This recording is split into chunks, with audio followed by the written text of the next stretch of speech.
Hello everyone, कैसे हैं आप सब। आई होप आप सभी अच्छे होंगे। अगर आपने अभी तक चैनल को सब्सक्राइब नहीं किया है, आप चैनल पे नए हैं तो चैनल को ज़रूर सब्सक्राइब करें। साथ ही स्टोरीज़ के पिछले एपिसोड्स को पढ़ना बिल्कुल ना भूलें। तो चलिए कहानी को शुरू करते हैं। रुद्र मुस्कुराते हुए बोला, जान क्या कहा तुमने, मुझे कुछ सुनाई नहीं दिया। रम्या इस बार थोड़े गुस्से से और ज़ोर से बोली, प्लीज़ रुद्र जी, लेट हो जाएंगे हम। रुद्र हंसते हुए उसके गाल पर किस करके बोलता है, हाँ अब सुनाई दिया मुझे, तो चले मिसेज रुद्राक्ष शेखावत। वो अपना हाथ उसके आगे बढ़ा देता है।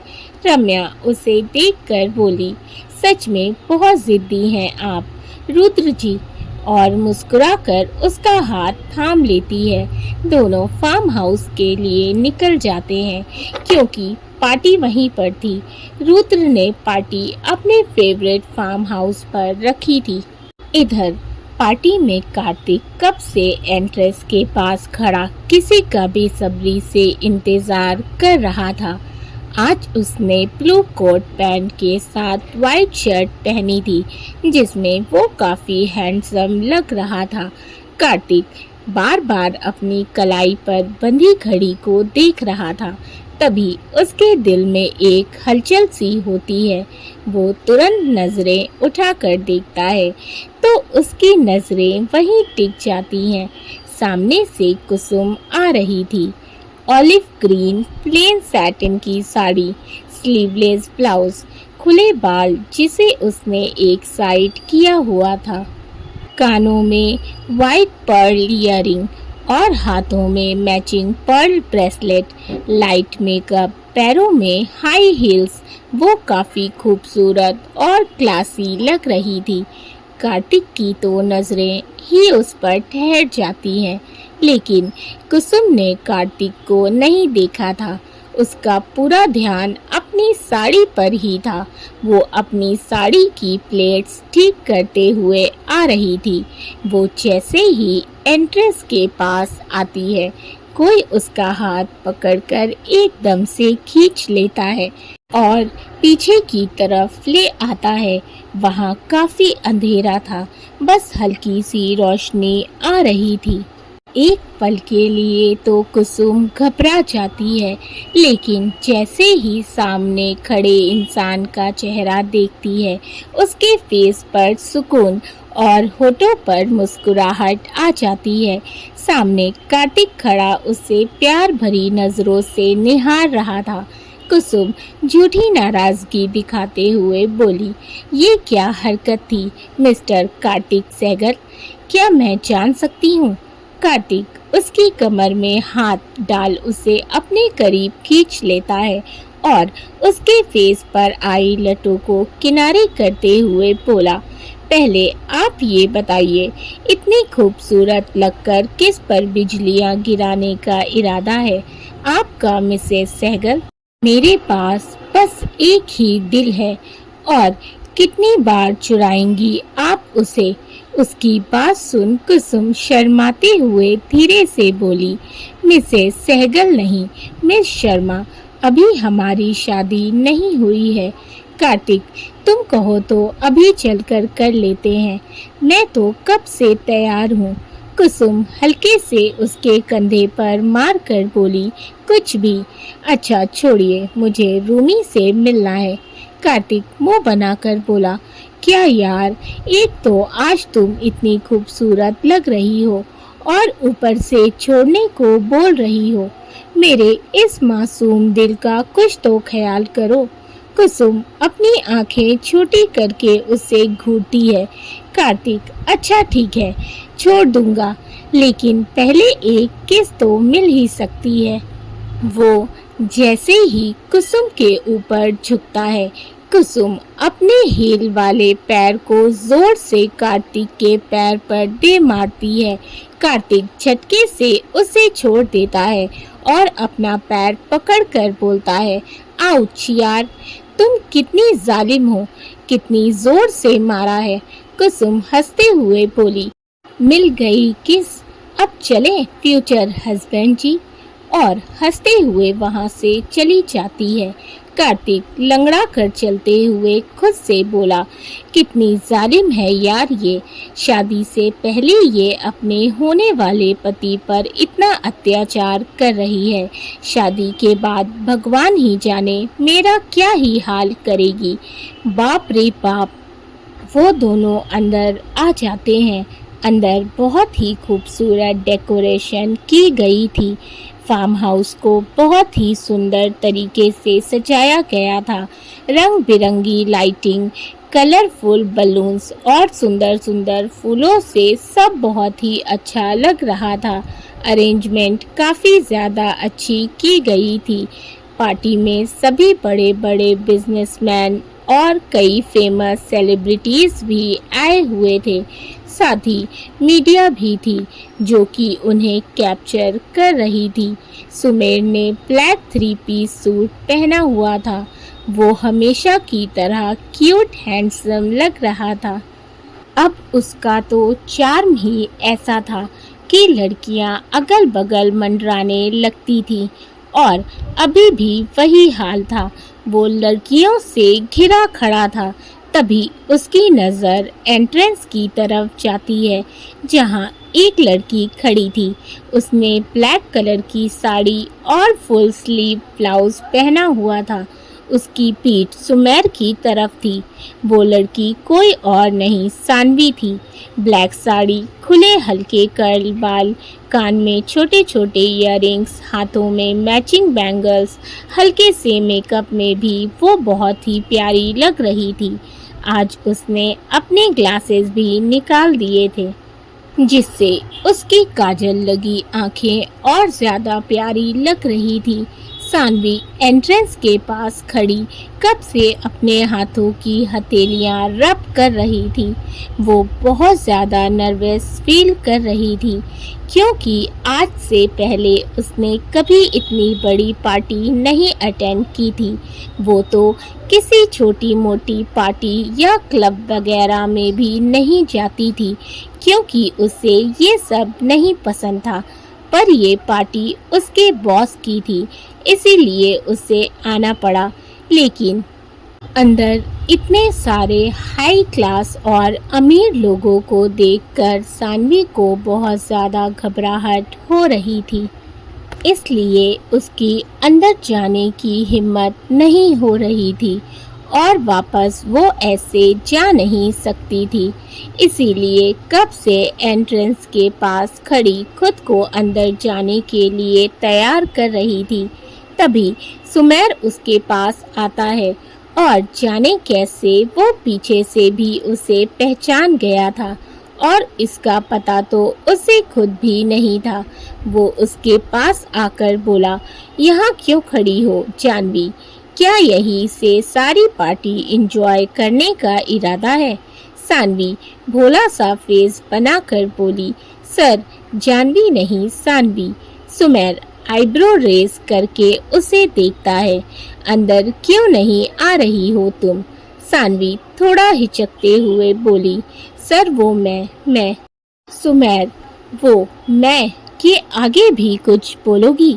सानवी कुछ बोलती उससे पहले सुमेर बोला, रहने दो, मुझे नहीं सुनना। फिर उसका हाथ पकड़कर बोला, चलो अंदर चलो, यहाँ से खड़े होके पार्टी एंजॉय करने की ज़रूरत नहीं है। अंदर बहुत जगह है, वहाँ बैठकर पार्टी एंजॉय करना, वरना कल तुम्हारी बैक में दर्द था, आज खड़े खड़े पैर में दर्द हो जाएगा, फिर तुम काम करने में ना नुकुर करोगी। उसकी बात सुन सानवी बुरा सा मुंह बना लेती है। सुमेर उसका हाथ पकड़कर अंदर ले जाने लगता है। सानवी तो ये देखकर एक पल के लिए हैरान रह जाती है। वो अपने हाथ को देखने लगती है जो इस वक्त सुमेर के हाथ में था। सुमेर उसे कार्तिक और कुसुम के पास ले आता है और उनके देखने से पहले उसका हाथ छोड़ देता है। कार्तिक सानवी को देखकर मुस्कुराते हुए बोला, हेलो सानवी, कैसी हो तुम? सानवी मुस्कुराकर, मैं अच्छी हूँ सर, आप कैसे हैं? कार्तिक कुछ देर पहले तो बिल्कुल ठीक था, फिर बीच में एक जंगली बिल्ली ने हमला कर दिया मेरे पैरों पर। उसका इशारा कुसुम की तरफ था। उसकी बात सुनकर कुसुम अपनी आंखें छोटी करके उसे देखती है। सानवी, जंगली बिल्ली? सानवी, सर आप ठीक हैं? आपको कहीं नाखून तो नहीं लगे उस बिल्ली के? कार्तिक हंसते हुए बोला, नाखून तो तब लगते ना जब वो हाथ आती, वो तो पकड़ने से पहले ही भाग गई। कुसुम गुस्से से उसे घूरने लगती है। कार्तिक को हंसी आ जाती है। वो जल्दी से बात बदलते हुए बोला, अच्छा सानवी, तुम कुसुम से मिली। ये है डॉक्टर कुसुम, मिस रम्या की दोस्त और मेरी।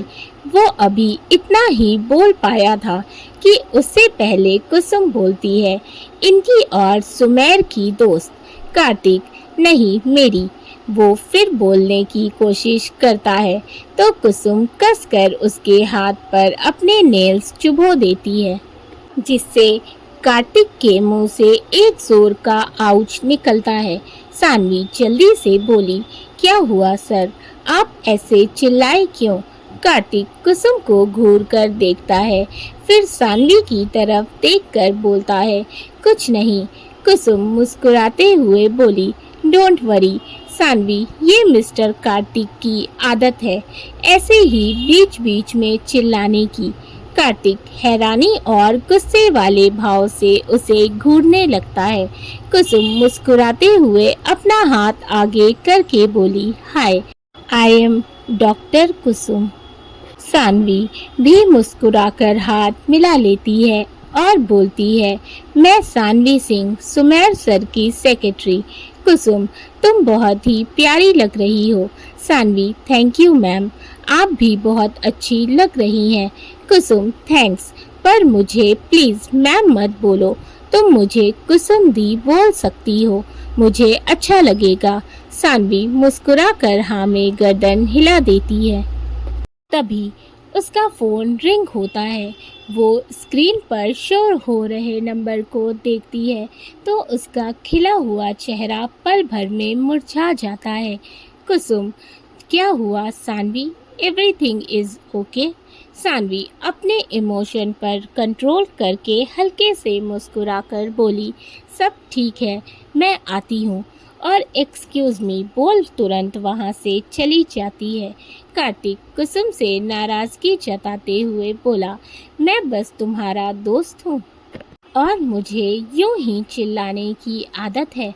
कुसुम को उसका नाराजगी से भरा फूला हुआ चेहरा बहुत क्यूट लगता है।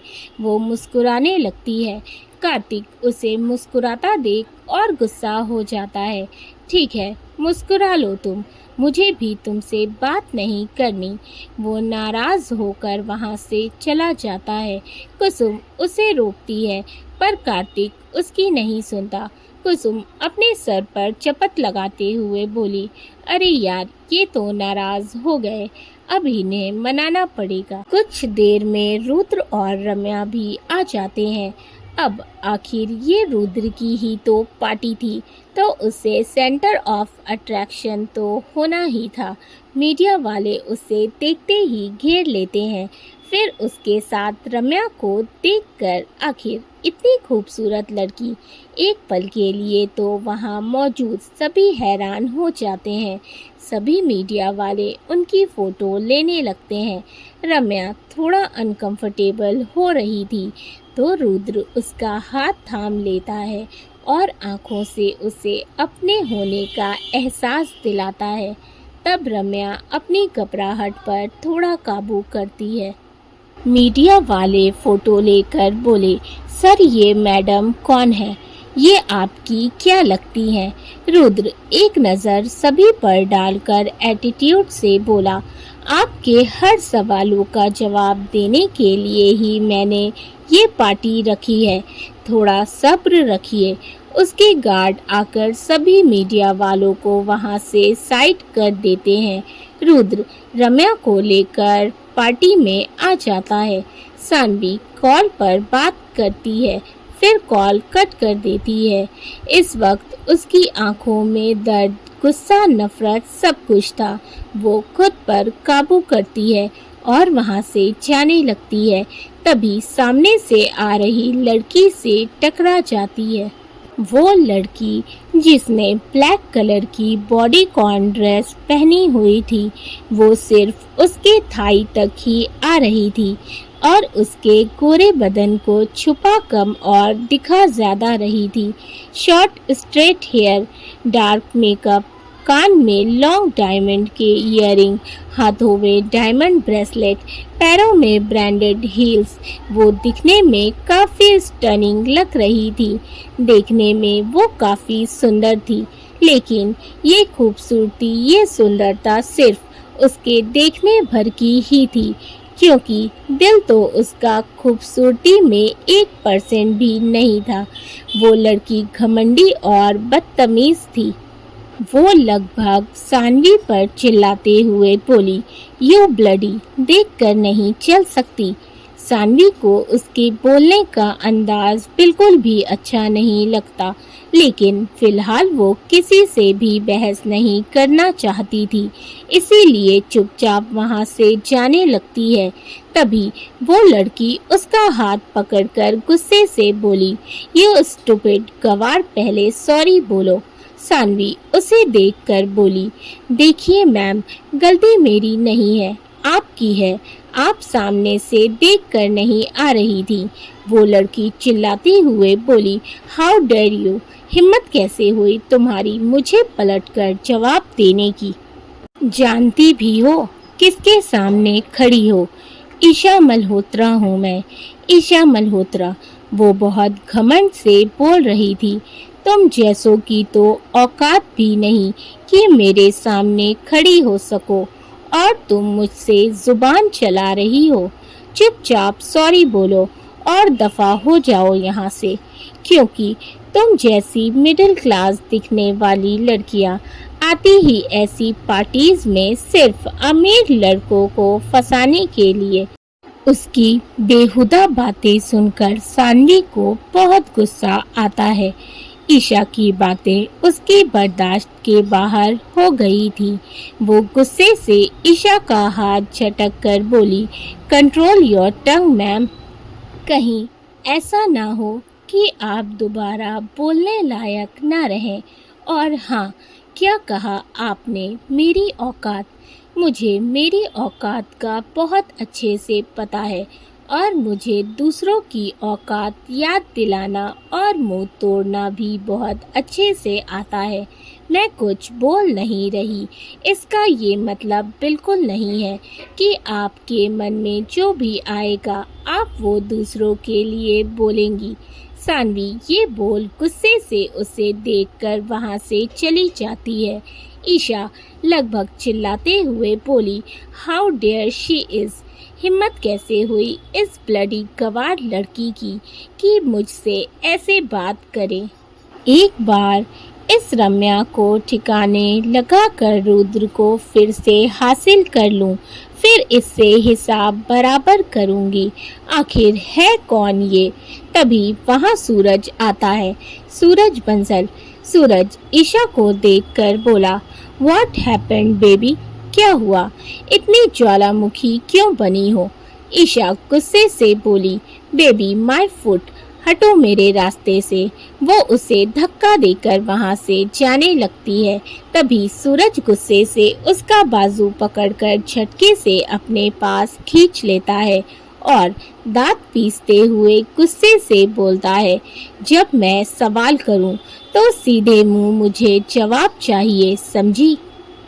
और हाँ, याद रखो, इस पार्टी में तुम सिर्फ मेरी बदौलत ही खड़ी हो, वरना तुम्हारी इतनी औकात नहीं जो तुम रुद्राक्ष शेखावत की पार्टी में आने की हैसियत रखो। तुम यहाँ सिर्फ मेरी गर्लफ्रेंड होने की वजह से आ पाई हो, वरना वो रुद्र तो तुम्हें पार्टी में क्या, इस पार्टी एरिया के भी आसपास भटकने नहीं देता, समझी? तो दोबारा अपना ये घमंड और एटीट्यूड मुझे दिखाने की सोचना भी मत, वरना वो हाल करूँगा कि तुम रुद्र के आस-पास जाना तो क्या, किसी के भी पास जाने लायक नहीं बचोगी, समझी? इस बात को अपने इस दिमाग में बैठा लो।